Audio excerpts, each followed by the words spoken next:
fait. Voilà, j'ai passé. J'en mets aussi dans mon jardin dans la Creuse.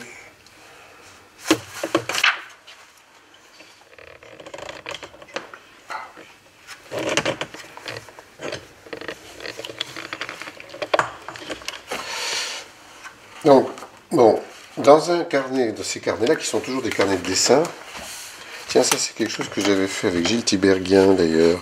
Enfin, j'étais allé là-bas, à Sérignan, domaine des Orpelières, et j'avais fait une sorte d'analyse d'un relevé, mais en même temps, déjà, quand on fait un relevé ou une analyse, ça mentale, hein, parce que c'est totalement imaginaire, ça vient de ma vision du terrain et non pas de la réalité. On fait déjà un projet quand on fait quelque chose comme ça. Et dans la discussion qui a suivi, j'avais fait cette présentation d'ailleurs. Donc ça, c'est justement, c'est toujours le même lieu avec des propositions de composition d'espace, de cheminement sur les roselières et les sensouires. Et toujours il y a, en même temps qu'il y a des dessins, il y a des textes. Et les textes sont très importants parce que ce sont ceux qui vont permettre à l'idée de se préciser. Ça, c'était, j'ai un peu oublié, ah oui, ça c'était un concours pour le Prado. C'est un grand parc qui est représenté ici sur une surface absolument minuscule. Donc c'est les conceptions sont quelquefois, enfin l'image conceptuelle telle que moi je les travaille, c'est quelquefois des minuscules choses, mais qui vont être agrandies par la suite. Ça, c'est un parc qui fait une quinzaine d'hectares, avec des principes d'acheminement de l'eau, tout ça, ce sont des immenses surfaces présentées sous des formes extrêmement petites. Ça, ce sont des grandes promenades surélevées. Ça, c'est de la rivière qui était enterrée, qu'on retrouve. Ce sont tous des schémas de proposition de la construction de ces espaces. Ce sont des grandes plages avec l'eau ici, etc. On voit les coupes ici qui donnent avec les silhouettes. Dans le principe, ça donne un petit peu l'échelle de tout ça. Donc c'est pour dire qu'on est totalement en dehors de l'exactitude métrique. On est dans le principe. Puisque ça, si je mettais là-dessus un cutch et que je me dis ça fait tant de sens, c'est faux. Tout est faux. Ça n'a aucune importance. Le principe, c'est de trouver l'idée et voilà, ça se finit par se formaliser. Alors, réellement, alors à ce moment-là, ça se complexifie. Et puis quand on voit le dessin final, c'est encore plus précis, mais c'est moins amusant en même temps. Voilà, alors il y a le texte qui va avec, évidemment. C'est un projet pour Marseille, mais que j'ai fait en Argentine. C'est pour ça que c'est marqué Buenos Aires. Est-ce que vous avez toujours votre carnet de croquis sur la table de travail, c'est-à-dire que vous continuez à faire des croquis aussi à l'atelier? Oui, alors je l'ai toujours avec moi. Ça, c'était toujours dans le même parc. Une partie du parc qui exploitait des bâtiments, avec un verger solaire qui a été l'objet du refus du projet et que aujourd'hui on a réalisé dans un autre jardin. C'était très important parce que c'était la source énergétique de tout le parc. Donc voilà, alors il y a aussi quelquefois des mobiliers, des choses de dessin, d'objets, parce qu'on est amené à faire ces choses-là. Tout ça, c'est l'élaboration de ce projet. Alors ça prend un carnet, par exemple. Un projet peut prendre un carnet, puis après il n'y a plus rien parce que j'ai fini le projet. Et ensuite, on va sur la planche à dessin. Donc ça, c'est une étape. Et c'est une étape très pratique, si on peut dire, parce que c'est tout petit. On met ça dans un sac, et voilà. Est-ce qu'il y a parce que je vois qu'il y a différents formats, Oui. Alors, les Qu'est-ce formats, que vous avez? J'ai changé beaucoup. Ça, c'est des formats anciens. Ça, c'est vraiment les formats que j'avais au début.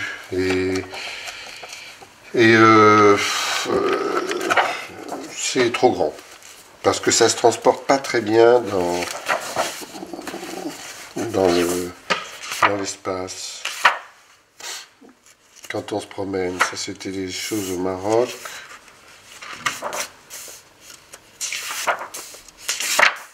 Ça c'était plutôt un voyage? Oui, ça c'était un voyage. C'est un voyage.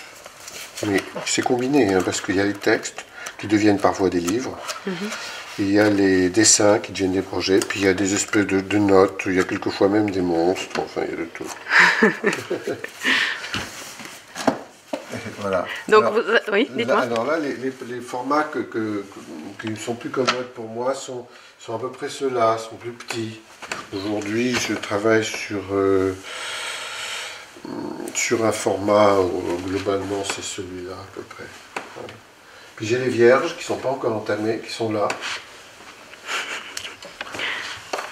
que j'ai depuis, parce que je les achète, et puis je me dis, tiens, ce serait bien de dessiner là-dessus, puis ils ne sont toujours pas commencés.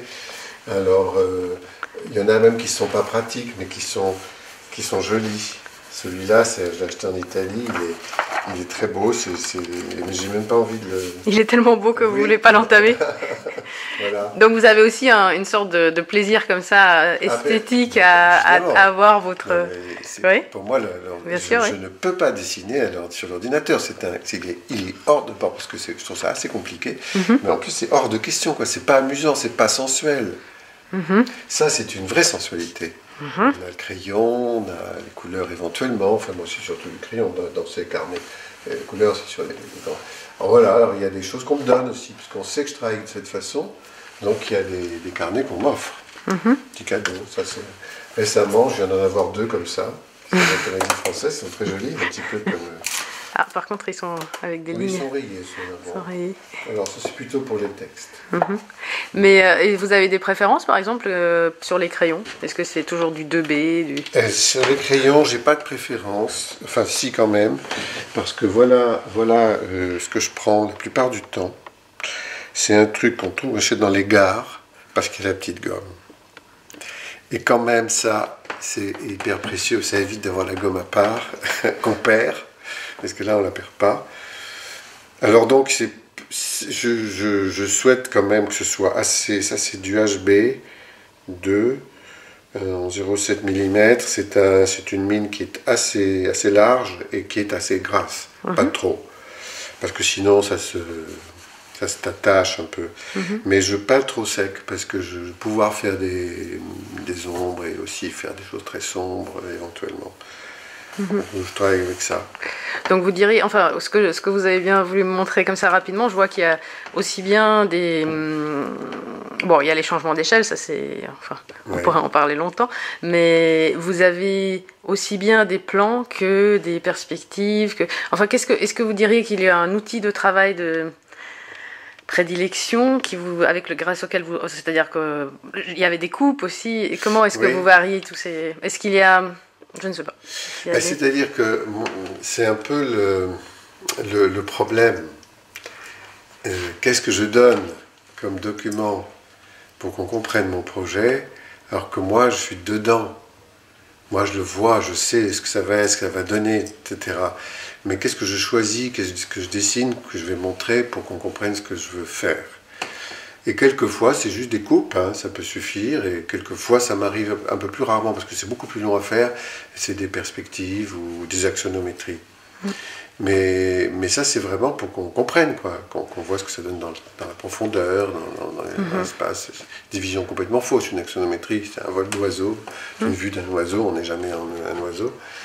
Mais ça donne quand même une vision globale, c'est une vieille technique, donc ça m'arrive aussi de représenter les choses comme ça. Mais quand vous me parliez tout au début de cette question d'horizon, de maîtrise formelle dans la période classique, on avait... enfin, c'est une question. Il y a eu, pendant très longtemps, l'idée que le paysage, c'était toujours... Enfin, le corps avait sa place, ou le point de vue. Et puis maintenant, avec les atlas de paysage, enfin, avec plein de choses, ça fait que maintenant, on n'est plus très sûr, parce que le paysage, c'est devenu comme ça une sorte de planification, comme de l'urbanisme, en fait. C'est devenu... Ça a acquis les outils de l'urbanisme. Je ne sais pas si vous avez un point de vue sur ces... Oui, c'est encore pour moi cette idée-là, cette idée du paysage comme un travail d'urbaniste, je trouve assez justifié dans le sens où le paysagiste travaille à une échelle telle que, quelquefois, là en ce moment on fait un travail sur 55 000 hectares autour de Bordeaux, on est à une échelle urbanistique géante.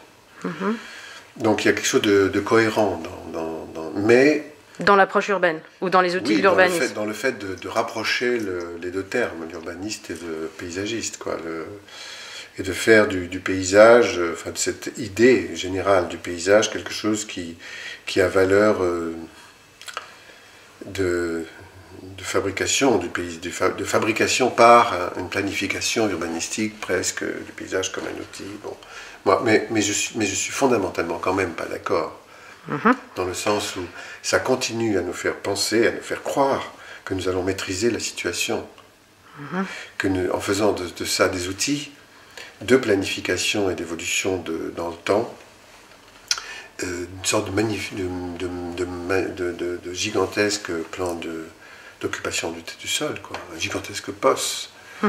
C'est une illusion parce qu'on sait qu'il ne sera jamais occupé de cette façon-là, de toutes les façons. Ça va être déjoué, quoi, ça va être dévoyé, et tant mieux. Mais c'est aussi un peu dommage parce que, enfin, je trouve que la part sensible, c'est-à-dire du vécu, du corps, et ce à quoi vous faisiez allusion tout à l'heure, elle disparaît derrière tout ça. C'est une forme très technocratique, c'est une vision très technocratique de la question du paysage. Le paysage, c'est pas ça. C'est pas que ça, en tout cas. Ça ne peut pas être que ça. Le paysage, c'est quand même un ressenti très fort. Est-ce que vous avez développé des outils de représentation qui essaient de générer des questions ou de gérer ce problème, enfin... Non, parce que je ne pense pas qu'on puisse le faire en dehors de se trouver sur le site. Pour moi, c'est ce qui est le plus évident. Mais non, je dirais que dans la manière de proposer le projet, je ne sais pas si je m'y prends comme il faut, mais j'évite de laisser entendre que l'on maîtrise tout, justement, et j'utilise des couleurs ou des matériaux qui font qu'on reste dans un rapport à la sensibilité d'une façon générale, qu'elle soit visuelle ou autre chose. Enfin, il y a quelque chose comme ça. C'est pour ça que je déteste le dessin informatique, c'est qu'il est glacé. C'est que justement, il continue à renforcer la notion même de la maîtrise et cette illusion-là, qui est complètement fausse. Enfin, qui est complètement une illusion, quoi. Ouais. Peut-être vous allez me montrer alors ces techniques dont vous parlez. Oui, ce sont des techniques... Comment... oui. Alors là, je vais vous montrer, attendez, qui sont hyper...